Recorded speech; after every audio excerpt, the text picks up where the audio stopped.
Welcome to the Folktale Project. This is Dan Scholes. Today's story comes to us from Charles Skinner's Myths and Legends of Our Own Land. This is The Haunted Mill. Among the settlers in the Adirondacks 40 or 50 years ago was Henry Clymer from Brooklyn, who went up to Little Black Creek and tried to make a farm out of the gnarly, stumpy land. But, being a green hand at that sort of thing, he soon gave it up, and put up the place near Northwood that is locally referred to as the Haunted Mill. When the first slab was cut, a big party was on hand to cheer and eat pie in honor of the Clymers, for Mr. Clymer, who was a dark, hearty, handsome fellow, and his bright young wife had been liberal in their hospitality. The couple had made some talk. They were so loving before folks, too loving to last. And besides, it was evident that Mrs. Clymer was used to a better station in life than her husband.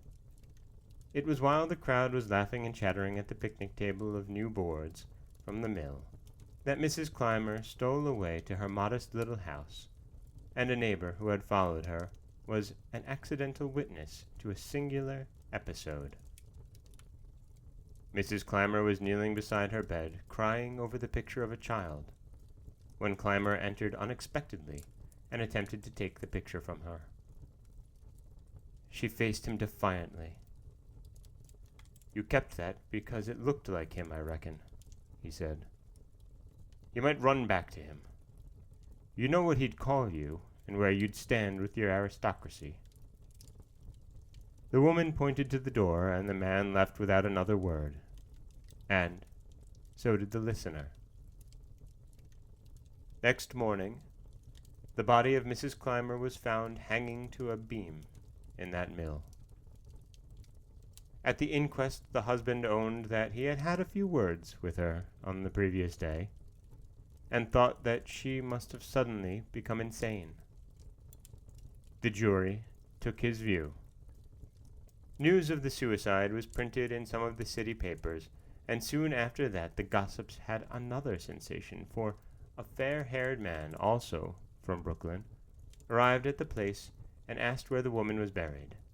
When he found the grave, he sat beside it for some time, his head resting on his hand. Then he inquired for Clymer, but Clymer, deadly pale, had gone into the woods as soon as he heard that a stranger had arrived. The newcomer went to Trenton, where he ordered a gravestone bearing the single word, Estella, to be placed where the woman's body had been interred. Clymer quickly sold out and disappeared. The mill never prospered, and has long been in a ruinous condition.